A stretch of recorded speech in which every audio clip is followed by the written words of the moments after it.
Thanks for coming. I'm pleased you could join me, especially since it must have been such a long journey to this coffee shop in such a remote, rural little town of ours. I know it looks a bit empty, but this is actually busy for our local standards. But I know you didn't come here just to talk about a coffee shop. You wanted the info on the lead I mentioned to you, right? About the vampire.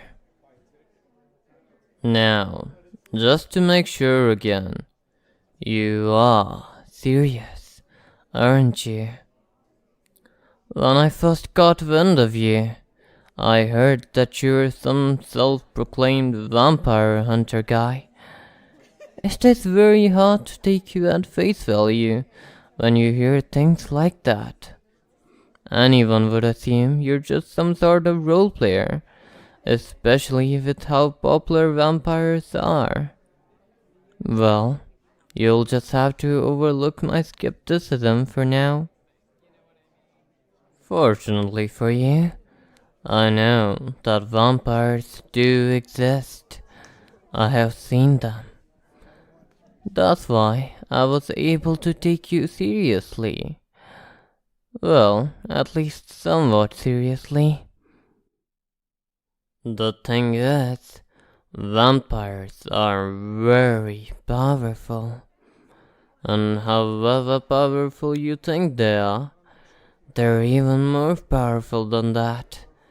From lifting cars all the way over their heads, to running quickly enough to catch up to your motorcycles. There's a lot they can do. And I'm not so sure there's much you can do against them.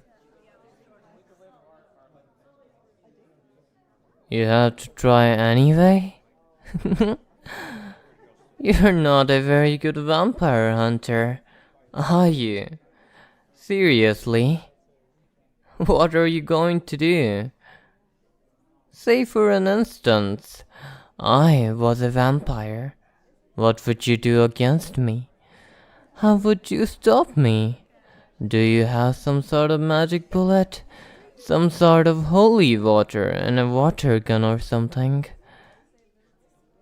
Oh, you need to get something from your bag.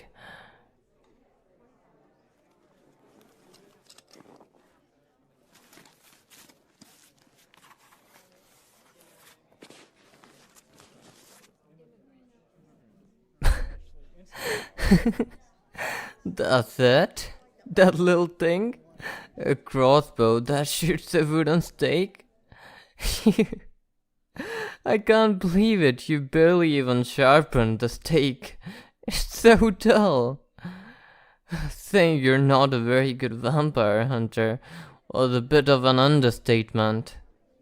Oh well, at least it's cute. There really is nothing you can do against me then. What do I mean by that? Oh, now you're catching on. Normally, I would just tease you and just give you subtle hints. But I think that might actually go over your head. So I'll just say it plainly. Why do you think I invited you? All the way out here in the middle of nowhere. Sounds a lot like a trap, doesn't it?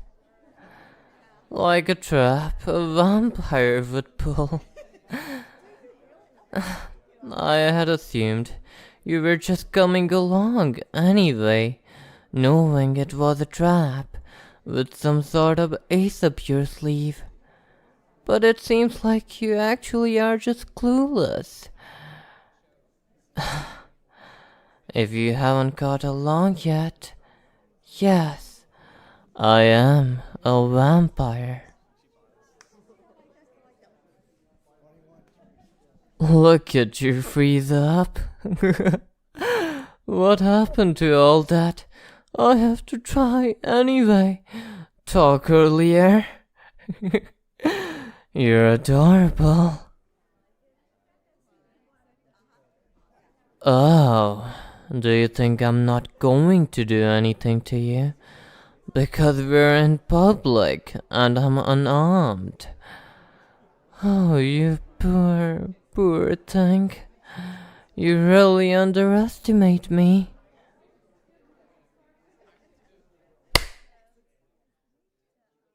Everyone, get out. Stand by the doors and windows. Now, it's just you and me. Are you surprised? They're my trolls indeed. Everyone in this town is my troll, you see. Well, of course, other than you. For now. We will see how you behave.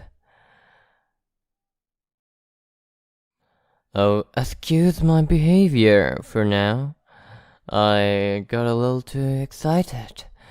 This is the first time I've felt this way in years. Also, I wouldn't run if I were you. I could sprint to the end of the room before you even left your seat. In fact, I wouldn't even need to sit up to take you down. I could throw a coin with enough force to pierce your skull, and with enough precision to hit a bird in flight, I can take you down any moment I want. So, please try not to cause more problems for yourself. I would hate to hurt your plump, soft skin. So, why don't we just have a little talk?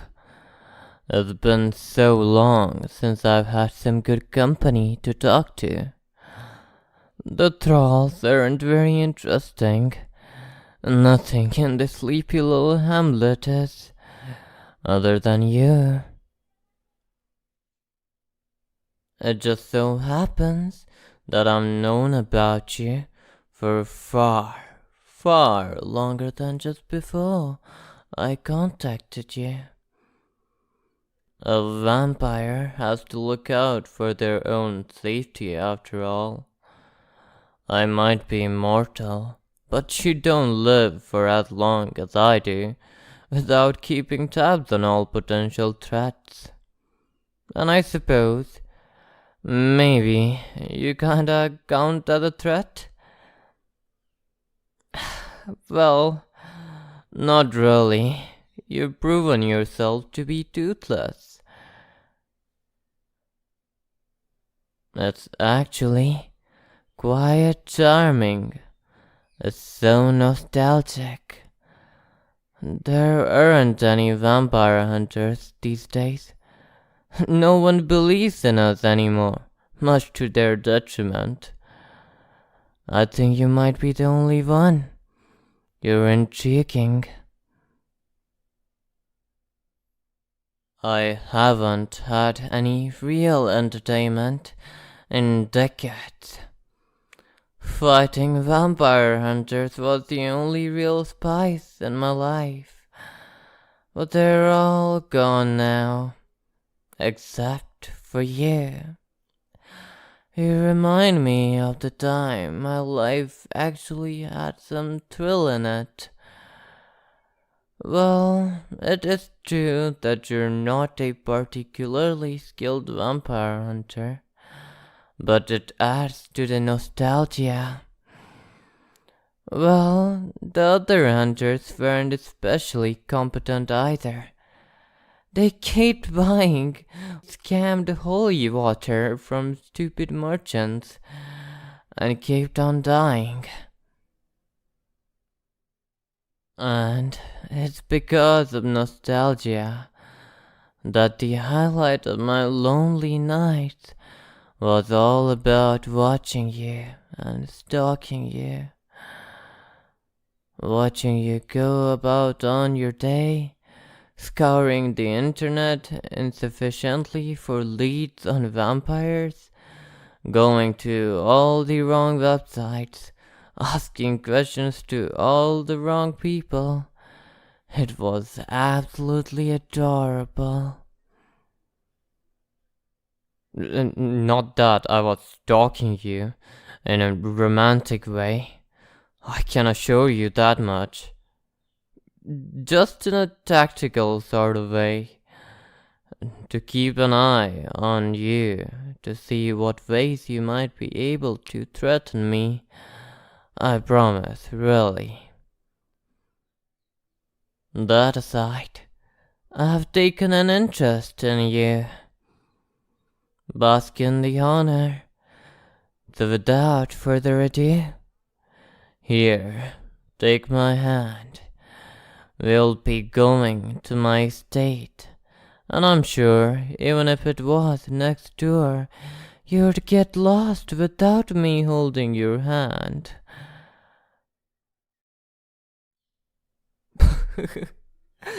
You're honestly pointing that little toy at me. You know it's not going to do anything, right? I could shrug off getting hit by a truck. Your dull little stick isn't going to be very good at penetrating me. But tell you what, if you like, I can expose my chest, give you a clear shot straight to my heart, so you can see just how futile it really is. Your resistance is pointless. You're in front of a vampire in a town consisting exclusively of their thralls. You're done. Give up. Well, I do admire it a bit.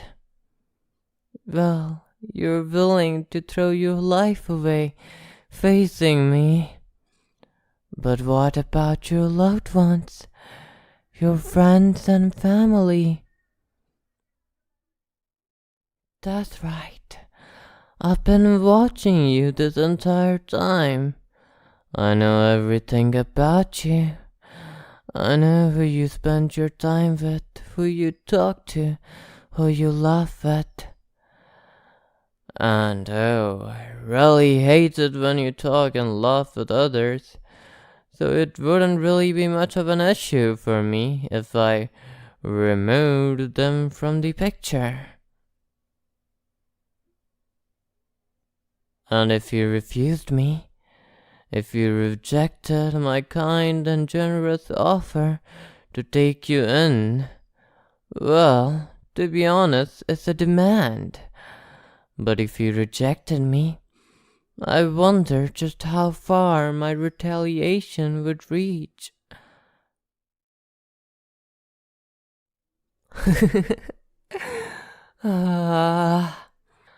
That's what I like to see.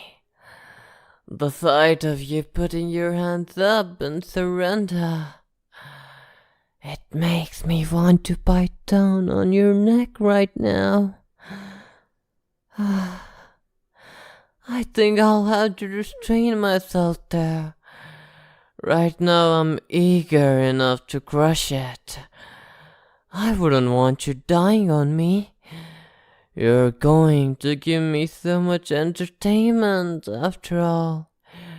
You're the only interesting thing in my life. It would be a shame if yours were to cut short.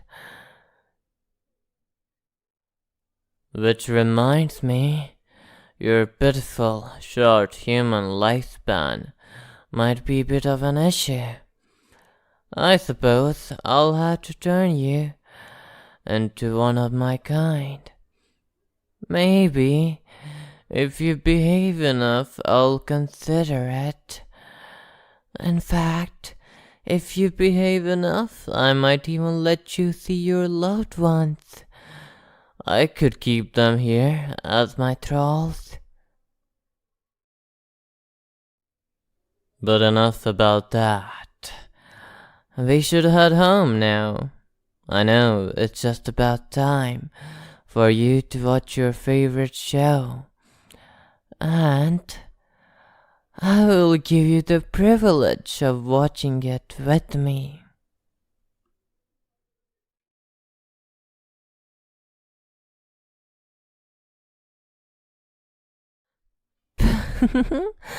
Thanks for listening to the audio, guys. I hope you enjoyed it. And if you want to listen to more loot audios, go to my Patreon. I love you guys. Thanks for watching. Hope you had fun and enjoy your day. Sleep well. See ya, guys.